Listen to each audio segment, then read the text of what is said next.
मार्गशीर्षमधील प्रत्येक गुरुवार हा प्रत्येक महिलेसाठी विशेष असतो। या दिवशी महालक्ष्मीचे व्रत करून कुटुंबाला समाधान, शांती, ऐश्वर्य मिळावे अशी आपण प्रार्थना करत असतो।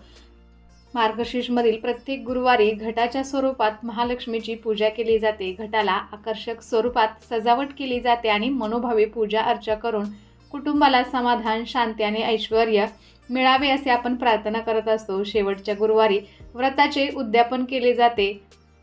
शेजारील स्त्रियांना हळदी कुंकवाचा कार्यक्रम करून आपण या व्रताचे उद्यापन करत असतो। श्रावणाप्रमाणेच मार्गशीर्ष महिना देखील आपल्यासाठी खास महिना आहे। या महिन्यामध्ये बरीच व्रतवैकल्य केली जातात। त्यातली प्रामुख्याने गुरुवारचे महालक्ष्मीचे व्रत आपण पाळत असतो। तर हा मार्गशीर्ष महिना कधीपासून सुरू होत आहे, मार्गशीर्षमधील गुरुवार किती आहेत आणि तुम्ही जर प्रथमच हे व्रत करत असाल तर तुम्ही कोणत्या गोष्टींची काळजी घेतली पाहिजे, या दिवसांमध्ये आपण उपवास कसा करायचा आहे, कोणत्या गोष्टींचं किंवा कोणत्या नियमांचं पालन करायचं आहे, याची सर्व माहिती मी आजच्या व्हिडिओमध्ये तुमच्यासाठी घेऊन आलेली आहे। नमस्कार, मी पूजा, तुम्हा सर्वांचं स्वागत करत आहे पूजाज कॉर्नरमध्ये। तर यावर्षी मार्गशीर्ष महिन्याची सुरुवात ही 13 डिसेंबरपासून होणार आहे। तर पहिला गुरुवार 14 डिसेंबर या दिवशी आहे। मार्गशीर्ष महिन्याची सुरुवात 12 डिसेंबरच्या रात्री 6:24 अमावस्या संपल्यानंतर होणार आहे। तर मार्गशीर्ष मासारंभ म्हणजे मार्गशीर्ष महिन्याची सुरुवात 13 डिसेंबरला असून या महिन्याची सांगता ही 11 जानेवारी या दिवशी संध्याकाळी 5:27 होणार आहे। तर मार्गशीर्ष महिन्यामध्ये यंदा महालक्ष्मी व्रतासाठी 5 गुरुवार पाळले जाणार आहेत। तर यावर्षी आपल्याला 5 गुरुवारी हे व्रत करायला मिळणार आहे।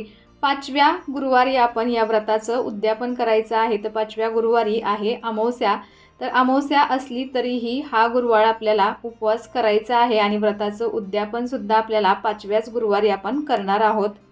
तर मार्गशीर्ष गुरुवार पहिला गुरुवार आहे 14 डिसेंबर 2023 रोजी, दुसरा गुरुवार आहे 21 डिसेंबर 2023 रोजी, तिसरा गुरुवार 28 डिसेंबर 2023 रोजी, तर चौथा गुरुवार आहे 4 जानेवारी 2024 रोजी आणि मार्गशीर्षमधील 5वा आणि शेवटचा गुरुवार येत आहे 11 जानेवारीला। जर तुम्ही हे मार्गशीर्षमधील गुरुवारचे व्रत प्रथमच करत असाल तर तुम्हाला काही नियमांची किंवा काही गोष्टींची माहिती असणं अत्यंत गरजेचं आहे। तर या व्रताची सुरुवात ही आपण मार्गशीर्ष महिन्यातील पहिल्या गुरुवारी करायची आहे आणि उद्यापन हे शेवटच्या गुरुवारी करायचं असतं। तर हे व्रत कोणतीही कन्या, सवाष्ण स्त्री किंवा पुरुषसुद्धा करू शकतात। ज्या महिला, कन्या किंवा पुरुष यांनी व्रत केलेलं आहे त्यांनी बुधवारी सूर्यास्तापासून शुक्रवारी सूर्योदयापर्यंत कांदा, लसूण, मांसाहार टाळायचा आहे।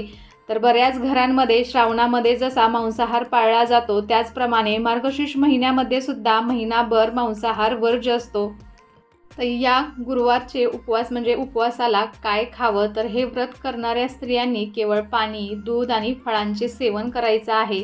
त्यानंतर रात्री कुटुंबासह आपली पूजा झाल्यानंतर, देवीची आरती झाल्यानंतर आपल्याला मिष्टान्न व फलाहाराचे भोजन करायचं आहे। पूजा करताना आणि कहाणी वाचताना मन शांत आणि आनंदी असायला हवं। व्रताच्या दिवशी घरातील वातावरणही आनंदी असावं। पूजा करण्यात असमर्थ असल्यास एखाद्या म्हणजे आपल्या घरातील कोणत्याही भक्तांकडून तुम्ही पूजा करून घेऊ शकता, मात्र उपवास हा आपल्यालाच करायचा आहे। लक्ष्मी किंवा धनसंपत्ती प्राप्तीसाठी पुरुष भक्त सुद्धा श्री लक्ष्मी महात्म्याचं पाठ करू शकतात। तर मार्गशीर्ष गुरुवारमध्ये पूजा मांडणी किंवा पूजा विधी काय असणार आहे याचा व्हिडिओ आपल्या चॅनलवरती लवकरच येईल। तर सकाळी लवकर उठून शुचिर्भूत होऊन आपल्या घराची स्वच्छता करायची आहे। त्यानंतर आपली देवपूजा झाल्यानंतर विधिवत आपल्या पूजेची म्हणजे मार्गशीर्ष गुरुवारच्या पूजेची मांडणी करायची आहे।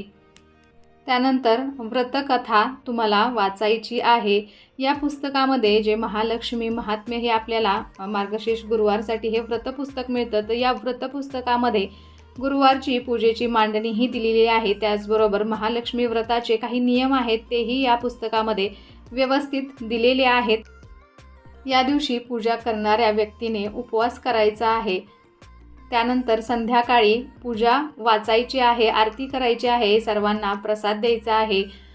पूजेच्या संध्याकाळी माता लक्ष्मीला मिष्टान्नाचा नैवेद्य दाखवायचा आहे। संध्याकाळी तुळशी मातेचीही पूजा करायची आहे। त्याचबरोबर गायीची पूजा करून तिला सुद्धा नैवेद्य आपण खाऊ घालायचा आहे। रात्रभर आपल्याला ही पूजा अशीच ठेवायची आहे. दुसऱ्या दिवशी सकाळी लवकर उठून पूजा विसर्जित करायची आहे. कलशातील पाणी तुळशीला किंवा इतर झाडांना घालायचं आहे. तिला हळदी कुंकू वाहून नमस्कार करायचा आहे. दर गुरुवारी नियमाने केल्या जाणाऱ्या या पूजेच्या शेवटच्या गुरुवारी उद्यापन करायचं आहे. उद्यापनाच्या दिवशी नेहमीप्रमाणे पूजा, आरती आणि कहाणी वाचन झाल्यानंतर 7 सुवासिनी किंवा 7 कुमारिकांना श्री महालक्ष्मी स्वरूप समजून त्यांना हळदी कुंकू देऊन प्रसाद म्हणून एक फळ आणि या व्रतकथेची एक प्रत द्यायची आहे.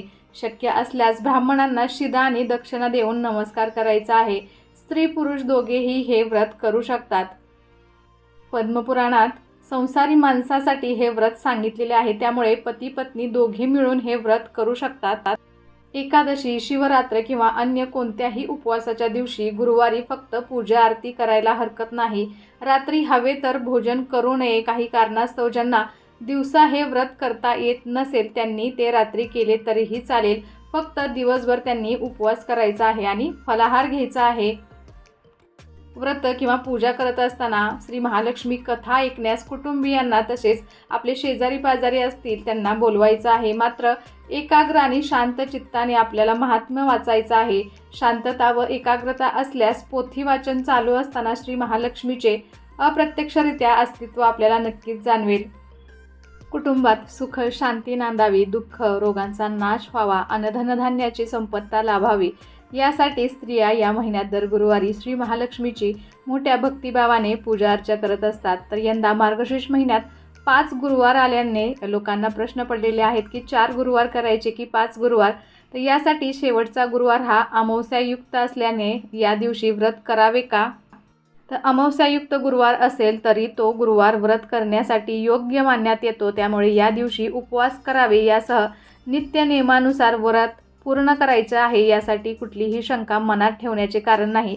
या उलट मार्गशीर्षात देवीचे व्रत करण्यासाठी एक गुरुवार अधिक मिळाला असल्याने आपण हा गुरुवारही भक्तिभावाने या गुरुवारीही आपण पूजन करायचं आहे. जो कोणी महालक्ष्मी व्रत श्रद्धेने आणि मनोभावे करतील त्यांना महालक्ष्मी प्रसन्न होऊन त्यांच्यावरती तिची कृपा होईल. पण श्रीमंती आल्यावर सुद्धा माणसाने उतू नये. नित्यनेमाने श्री महालक्ष्मी व्रत करावे. देवीचे मनन चिंतन करावे, म्हणजे देवी सदैव तुमच्या पाठीशी उभी राहील. या व्रतामध्ये श्रद्धेचा भाग आहे. तर जी कथा आहे त्यातून अनेक गोष्टी सूचित केल्या जातात. त्यात महत्त्वाची गोष्ट म्हणजे कोणतीही या गोष्टीचा गर्व करू नये. संपत्ती सत्ता यातून गर्व वाढत जातो आणि गर्वाने उन्मत्त झालेली व्यक्ती कशी चुकीच्या मार्गावर जाते ते यात सांगण्यात आलेलं आहे. तर कसा वाटला आजचा व्हिडिओ आणि आजची माहिती मला नक्कीच कमेंट करून सांगा. त्याचबरोबर तुमचे काही प्रश्न असतील तेही मला कमेंटमध्ये विचारायला विसरू नका. चला तर मग भेटूया अशाच एका छानशा व्हिडिओ बरोबर. तोपर्यंत धन्यवाद. श्री स्वामी समर्थ.